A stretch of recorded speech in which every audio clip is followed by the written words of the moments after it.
umaga sa ating pong mga kapatid ng UPC JCPP Church. At bago po tayo magpasimula at makarinig ng pangangaral ng salita ng ating Diyos, awitin muna po natin ng 2 beses ang awit na You Deserve the Glory. Tayong lahat po ay sumabay kung saan man kayo naroon sa oras na ito. You deserve the glory and the honor. Lord, we lift our hands to worship and to magnify your name. You deserve the glory and the honor.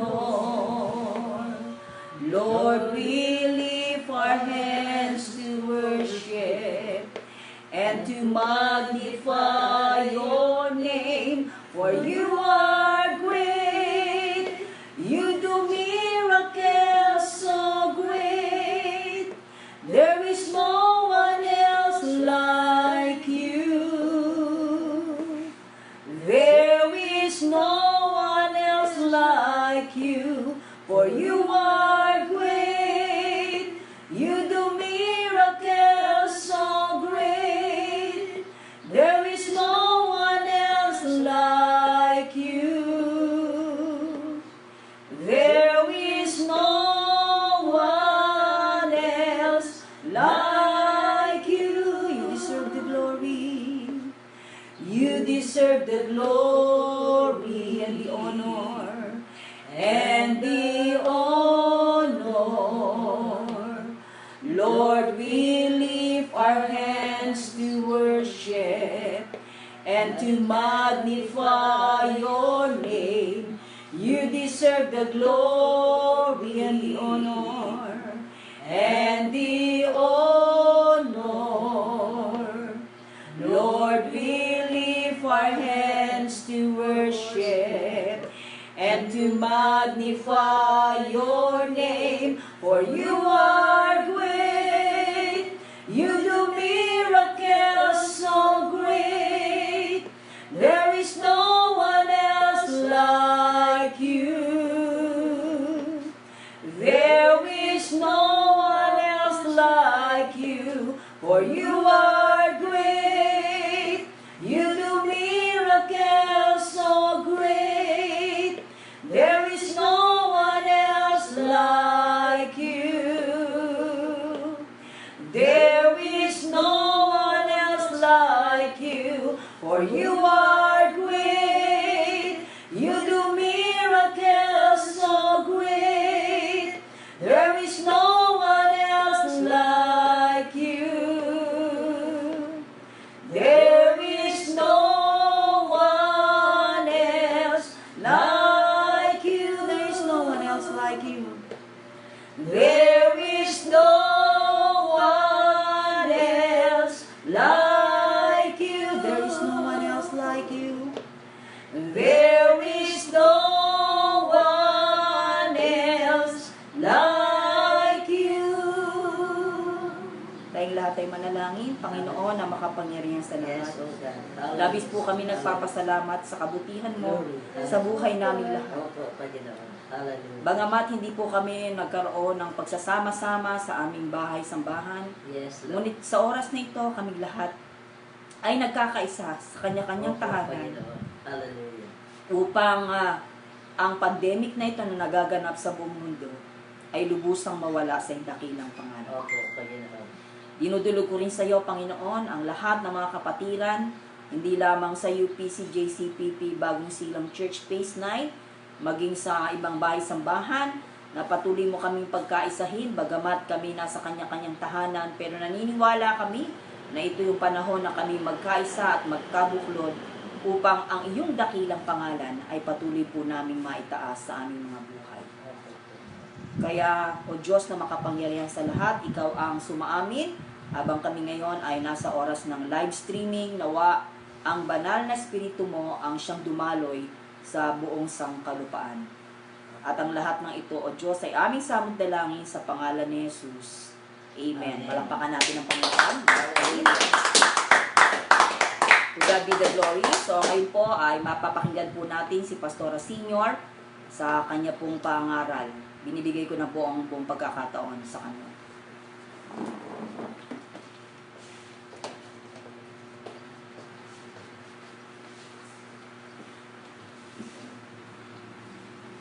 Purihin ng Diyos, mga kapatid.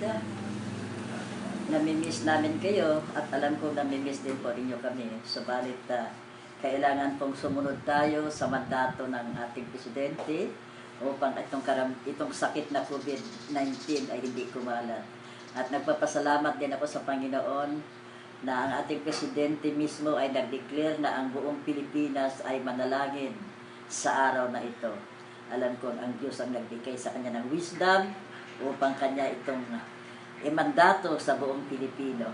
Salamat sa atin pong Panginoon. So ngayon, ang akin pong dadalhin sa inyong mensahe ay si Haring Jehoshaphat at ang COVID virus. Babasa po natin ito sa Ikalawang Chronicle chapter 20 verse 4. Kung mayroon kayong mga Bible, sundan na lang po ninyo ito. Kung ano ang ginawa ni Jehoshaphat sa Judah. Praise God. Hallelujah. Pakibasa nga. Pakibasa. Kung mayroon kayong Bible. Hallelujah. Praise God. Praise God. Anong verse? Okay, andito na. Nakita ko na, Pastora. At ang Judah ay nag-ipisan upang huminging tulong sa Panginoon sa makatuwid bagay. Mula sa lahat na bayan ng Judah ay nagsiparoon upang hanapin ang Panginoon. Purihin ang Diyos sa pagkabasa sa kanyang salita. Si Jehoshaphat ay anak ni Haring Asa. At sa pagkakataong ito, kung bakit sila nagpisan lahat, nag-declare siya ng pag-aayon at panalangin sapagkat sila po'y sinalakay ng kanilang kalaban na napakarami. Si Jehoshaphat, magamat napakarami din po niyang mga kawal, maraming mga panglaban sa digmaan, pero hindi po siya umasa sa mga bagay na ito. Sapagkat batid ni Jehoshaphat na kung dito siya aasa, wala pong mangyayari sa kanila. Kaya ang kanyang unang ginawa, nag-declare siya na ang lahat ng mga mamamayan sa Judah magkaisa sa panalangin, humingi ng tulong sa ating Panginoon upang sa ganon itong kanilang mga kalaban ay hindi magtagumpay. So ganon din sa ating kapanahunan, mga kapatid, itong COVID-19, wala pong magagawa ang tao sa kanyang sariling kaalaman, kahit na gaano kahusay siyang doktor, kapag kasi nagtitiwala lamang sa kanyang sarili, hindi po ito mapupuksa. Katulad po ng ginawa ni Jehoshaphat, bagamat siya isang hari, makapangyarihan siya, subalit kailanman ay hindi siya nagmamalaki, kanyang ipinakita na bilang tao wala po siyang magagawa sa kanyang sarili, sa kanyang mga kalaban kung hindi ang Diyos ang kumikilos sa kanilang kaharian sa Judah. Ganoon din sa ating bansa, gaano man kagaling ng mga manggagamot, hanggat walang Diyos na tinatawagan, ay hindi maaring masugpo ang karamdaman ito. Sa Judah, nakikita nila ang kanilang kaaway. Kaya nilang labanan ito sapagkat marami silang, kumpleto silang gamit sa digmaan. Pero sa kabila ng lahat ng ito, si Jehoshaphat ay hindi umasa sa ganitong kalakasan. Katulad din po natin, ang ating pong kaaway sa ngayon ay hindi po natin nakikita. Ito ang kalaban na napakahirap kalabanin sapagkat hindi ito nakikita. Subalit ako'y nananampalataya na sa pagkakaisa ng buong Pilipino sa araw na ito, kahahabagan tayo ng Diyos. At itong COVID-19 na ito ay hindi magtatagal, lahat ito ay lusawin. Katulad po ng panalangin ni King Jehoshaphat, ang atin pong Diyos ay nasa langit, siya ang makapangyarihan sa lahat, walang sino mang ang pwedeng makalaban sa Kanya, lahat pag Kanyang naisin, magagawa niya sapagkat siya po ang may control sa universe. Kaya mga minamahal kong kapatid, alisin po ninyo ang inyong takot Inyo po itong papalitan ng pananampalatayang matibay. Alisin ninyo ang inyong pangamba. Palitan natin ito ng kapayapaan sapagkat ang Diyos nating paglilingkuran ay hindi po basta-bastang Diyos. Siya po ay Diyos na makapangyarihan. Alam po niya ang kanyang ginagawa. At maaring nangyari itong COVID-19 na ito upang ang maraming tao sa buong mundo ay matutong kumilala sa Kanya, matutong lumuhod, manalangin, sapagkat marami ng tao ngayon ay nakakalimot na sa Diyos. Halos wala ng panahon, nasa hanap buhay na lang lagi. Maging ang mga magulang, hindi na halos kilala ng kanilang anak, dahil madaling araw pa lang umaalis, gabi na kung dumarating. Kaya ito'y nangyayari upang magkaroon ng talagang closeness ang mga pamilya at matuto talagang humingi ng tawad ang buong sambahayan. Dahil matindi na po ang kasamaan ngayon. Ang lahat ng pangyayaring ito ay niloob ng ating Panginoon upang ang mga tao sa buong mundo ay makakakilala na mayroon lamang nag-iisang Diyos na makapangyarihan sa lahat, na siyang kumontrol anumang salot ang dumarating sa bawat bansa. Kaya niya itong tirisin at kaya niya itong patayin sapagkat walang imposible sa Kanya bilang Diyos na buhay.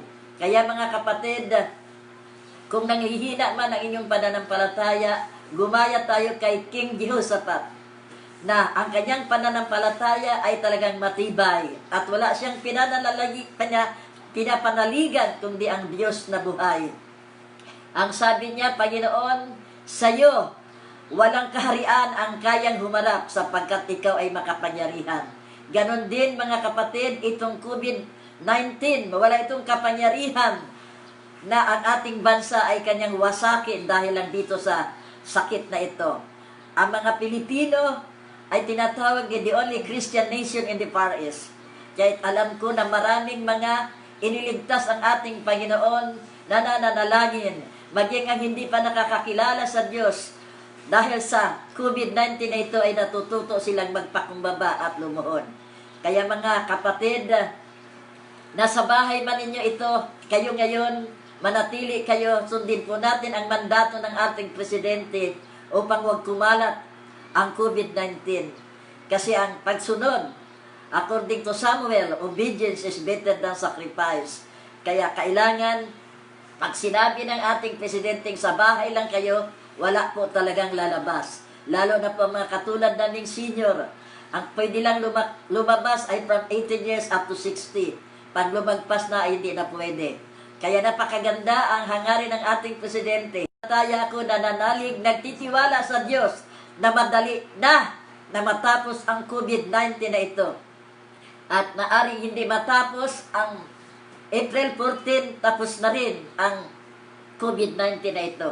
Importante lang, lagi tayong magtiwala sa Diyos, lagi tayong mananalangin, taasan pa natin ang ating pananampalataya. Kung dati ikaw ay nangihina, oras na ito kapatid ko para ikaw ay lumakas, tumibay at maging matatag at magtiwala sa ating Panginoon. Wala tayong ibang pananaligan, wala tayong ibang paniniwalaan at pananampalataya kundi ang Diyos na buhay. Maraming beses na magkaroon ng maraming mga salot na dumating sa Pilipinas. Subalit, ang Diyos pa rin ang gumagawa ng himala na matapos ang lahat ng ito. Ang mga Pilipino, alam kong mahal tayo ng ating Panginoon. Hindi lamang ang Pilipinas, kundi ang buong bansa. Paalaala po ito sa mga tao na nakakalimot na at lumalayo na sa Kanya. Kung minsan may ginagawa ang demonyo na akala niya ay nakakasama, subalit hindi niya alam na nakakabuti ito sapagkat ang lahat ng tao na dating malayo sa Diyos sa mga oras na ito, lahat ay magkakaisa sa pananampalataya, pananalig at manalangin sa Kanya. Magtiwala lang tayo mga kapatid na hindi magtatagal itong COVID-19. Matatapos na ito. Maaring sa katapusan ng buwang ito ay tapos na ito kung marapatin po ng ating Panginoon. Antayin lang po natin ang Kanyang kalooban sapagkat sa bawat panahon, mayroon siyang itinakda. Manampalataya ka lang, manalig ka lang, huwag kang matinag, patuloy kang magbasa ng Biblia upang lalo kang lumago sa iyong pananampalataya. Manalangin kayong lahat yan.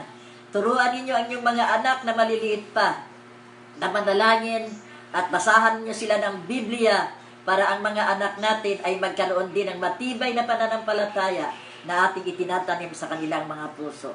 Mga kapatid, salamat sa ating Panginoon na tayong mga anak niya ay covered by His precious blood. At alam ko na ito, ang lahat ng ito ay kanyang ginawa para sa ikabubuti ng sangkatauhan. Maraming salamat. Ito po ang aking pangangaral sa inyo, maging matibay, maging matatag, laging magbasa ng Bible, laging manalangin, at huwag lumabas ng bahay. Purihin ang Panginoon.